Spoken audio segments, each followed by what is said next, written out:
I agree. Oh, okay. It is Antigua should be out next.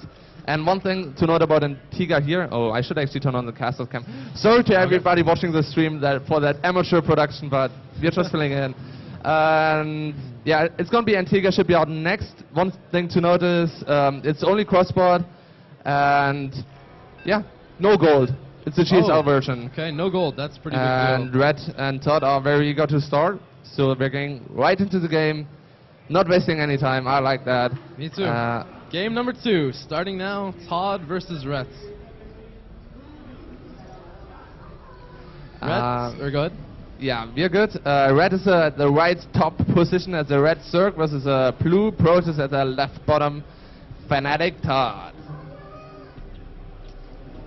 So Antigua shipyard, what do you think about that? Okay, cross positions like this, I think it's a pretty balanced map. I actually like the fact that the gold is gone. I think that affects ZVT more, or PVT more than ZVP. Yeah. I think in ZVP you rarely end up taking the center bases at all, because the center is such a very nice defensible area, especially for the Protoss. I mean, if you get to 4 bases, the Protoss would have taken the center base usually, but it's still hard to hold, especially against Broodlords. Yeah. So kind of in this map, it doesn't change too much, but I really like the dynamic of the way the third is set up with 2 entrances, one of them being rocks, and the fact that if you're an aggressive Zerg, you can kind of kill the rocks in the back, attack there, and drop in the main, or just some sort of harass in the main, and attack at the third. It's really strong, and on the flip side, for Protoss, there are a lot of different harasses they can do. The third's a little ways away from the main, so Phoenix play is pretty good. What do you think about this map? Yeah, I agree with most things you're saying. Well, actually with everything. I'm not going to say most. I think actually it's the best map in the ladder pool, to be honest. It's the best map. Really? Blizzard. For me personally, I like it more than any other map in the ladder pool. And one thing that is a little bit annoying as Zerg, with the only cross position map is obviously you're going to be found in first position, you're going to be procced at your hatchery again. However, ToD is being a little bit late again, and Red has perfect timing. He can throw down the hatchery. That's big. That was a millisecond from being blocked. Oh. It's going to help Red a ton again. He didn't even have to go for a quick gas. ToD on the other hand is going for Forge first again, and just going to throw down the Nexus. So Red looking good. Nothing too big happening yet, but I think on Antigua, one gate expand almost seems stronger than a Forge expand, in my opinion. It's pretty easy to block off. I agree with you. I think Antigua, the way it's set up, it's like, yeah, if you look at ToD's second pylon there, that is killable. Yeah. If Rhett sends both of those lings, or if he'd made 4 lings, I know he has 2 lings only and probably won't use them to attack, but if he made 4, he could kill that pylon. It's out of range of the cannon, but as Protoss, you almost have to do this pylon because you're going to need a second cannon to help you defend from roaches, run-bys, pretty much everything. And it's just a really hard map to hold this sort of fast expansion. Like, roach timings are very good. Pretty much anything that attacks this early it can be really, really good on Antigua. Red, however, he just decides to scout on the map. He wants to be relentless about finding those proxy pylons, which I like more than trying to kill that pylon, because sometimes you're gonna get it, sometimes you're even gonna lose your links. Yeah. So he's just playing it super safe, considering how cheesy ToD played in the first map. Red feels like he just needs to play it as safe as possible. He takes an ultra fast third base at the 4:30-minute mark, and it's gonna be done at 6 minutes. So Red doesn't even have a gas yet. He's just going for drones, like as we know him. Game of drones. Yeah, definitely. ToD having 26 probes versus 26 drones. However, the economy of Red is gonna be exploding. Red playing, ToD playing pretty standard, getting a fast +1 attack. No gas on his expansion yet. Only mining from... Oh, he only mined 50 gas from his second extractor. That's very curious. Huh. So that definitely means he's not going for any heavy tech, but most likely is going to add a ton of warp gates. Yeah, I think because of that, it definitely looks like it's going to be a timing. The fact that he got +1 this early and is chrono boosting it so heavily I wouldn't be surprised to see something like 6 gates. Yeah. Rhett might scout it though. His Overlord is coming in. If he sees nothing on that gas, Yeah, he's going to know something fishy is coming along. I really like Red scouting. He's coming from both sides with his Overlords.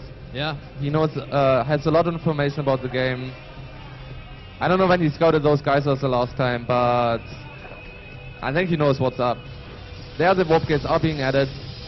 4 more warp gates, probably 1 more. We're gonna go up to 6 warp gates. I wouldn't be surprised about fast armor upgrade either. ToD on the other hand is sending out 2 zealots. That's 8 gateways. 8 gateways, and 8 gateways. Red only has 4 circlings at this point. Oh man, Red is getting a Roachborn and speed, also a lair. I'm not really sure if it's really needed to get a lair in this situation. Yeah. Because all he really needs to do is get like a key amount of Roach and Zergling. Well, the thing is, his creep spread is really bad. So Yeah. if he had good creep between his bases, he could defend with slow roaches. But I kind of feel because of the bad creep spread, he kind of needs speed for them. Yeah. And Yost, or Liquid Red, does see something is fishy. I think he kind of can tell that from the amount of probes. In fact, let me actually check and see if he saw that there weren't any gas. Okay, he scouts the middle. There are 2 proxy pylons. Links are coming in. However, we do have +1 zealots. They're going to be enough to repel those circlings. Speed is going to finish at the 9-minute mark, almost 8:30. That is such late speed upgrade for Links, but it's going to be perfect timing almost. He didn't need it earlier. He's going to try to run by with those Links. Maybe, probably not. He doesn't have any need for that. He should just keep them in his army. Another proxy pylon. ToD is gonna try to take out those rocks and warp up units. Yeah, ToD has a timing where if instead of trying to wait there, if instead of trying to kill these rocks, if he kind of went around and just attacked, I think he'd be in a much better position. I think this is giving Rhett the time he needs. Yeah. I mean, I think Rhett stopped at the perfect amount. He's 20 workers ahead. If he can just hold this, and again, there's only 1 sentry, it's going to come down to Roach Micro. And how he has can a ton do of this. roaches, only 1 sentry. Force speeds won't matter so much. Red, however, not microing perfectly. He could kite there a lot better. 1 force speed goes down. Red loses a lot of his roaches against Zealous, which shouldn't be happening. He kind of ran against that wall there, and it looks pretty good for ToD here. Yeah, that was what he needed to do, that 1 sentry. I'm not a huge fan of 1 sentry, but in this case, it definitely worked out really well. It gave him the force field he needed to kill all those roaches. Yeah. Probably the most cost-efficient force fields that I've seen in a long time. But Red is still holding, and still 20 workers ahead. That's a lot of 17 roaches out now. That should be enough to hold here. He's gonna take some damage, but he's gonna go forth and back a little bit. But I feel the roach production of Red is just gonna be too much. He goes in, takes out a lot of stalkers. 1 more zealot goes down. One more stalkers, 2 stalkers. Yeah, he's gonna be fine. Fighting on creep here, roaches are so strong. He has speed upgrade finished, so ToD can't even escape from that. Red is just going in there. He's going to be taking out everything. 120 supply for Red, 50 for ToD. I don't see ToD coming back from this. Well, yeah, I wish I could disagree and be like, no, he's coming back, he's got this, but I can't think of a way. There's 8 gateways, no tech. This was pretty much as all in as it gets. I mean, that stalker up top even might get picked off. The Overlord's there scouting. ToD has nothing to stop this sort of push. He doesn't have any gas on his expansion yet. Red just needs to play it safe from here. Yeah, it's more than double, or not quite now, but it was previously more than double the supply. Red has still 10, 12 more workers. That's such a big advantage when you've had it for such a long period of time. Spire being added, evolution chambers, and here comes Red again. Just 1 sentry once again. Very effective force field, but it's only 1 force field. Yeah, that 1 roach is caught dead in the center of that force field. It was really nice micro by ToD. That's what he needs to do on the comeback route. But he's still being denied the gas, and in this situation, that's what you need for tech. And the fact that Red is even pressuring him here means he can't really switch. Yeah. He can't skimp on the units and cut corners like he wants to. He really has to still make stalkers, and that 1 sentry is still 100 gas. Yeah, when those gases finish, ToD doesn't even have a fully saturated natural yet. He's only at 46 probes, which is not enough. While Red is up to 75, unsurprisingly. Taking a 4th phase, having a Spire, adding 9 mutas, and ToD doesn't have any cannons in his main. those mutas are not gonna finish ToD, but they're gonna keep him in his base forever. Yeah, when they pop out, I mean, ToD will have the same amount of stalkers as Ret will have mutas. That's really never a situation you want, especially without Blink. He's actually getting the robotics facility, which is definitely not the counter to mutas. No. If anything, it's kind of the opposite. Like Ret's blind countering him, but I mean that's not really the case. He just had an advantage. ToD trying to get a third base. Yeah, I think those mutas are gonna go in. ToD has to retreat his army to his main, and then the roaches are gonna come from the front, and yeah, it's gonna be tough. That third base is not gonna go up, and worst case scenario for ToD. And he just GG's when he comes out. Very convincing series by Red. ToD not playing up to his level. I think he made some more mistakes. And once more to everybody on the stream, Apollo and TotalBiscuit disappeared. I hope they're not, I don't know. I hope they're good. I hope they're okay. We don't know where they are. So Chef and I filled in. Sorry for not the best kind of production maybe, but we're just amateurs filling in.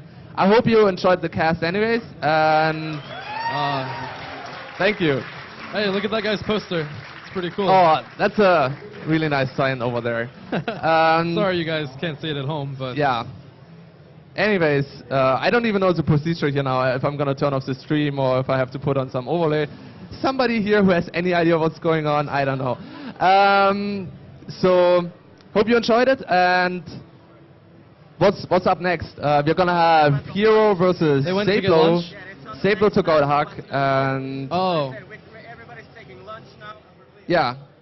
So, I think TotalBiscuit and Apollo might come back. Yeah, I think so. I know they went for lunch. That was, I guess, what they did. Okay. They didn't realize the map. They didn't realize the match was now. Oh, okay, I see. Apollo and TotalBiscuit are gonna be back for the next series. They're okay. They're okay. Nothing happened. Don't worry. Would be a shame if we would lose Apollo and TotalBiscuit. I like those guys. So, yeah. See you soon. Maybe I'm gonna drop in some other cast. Maybe somebody else is gonna go missing. I'd like that. And see you around.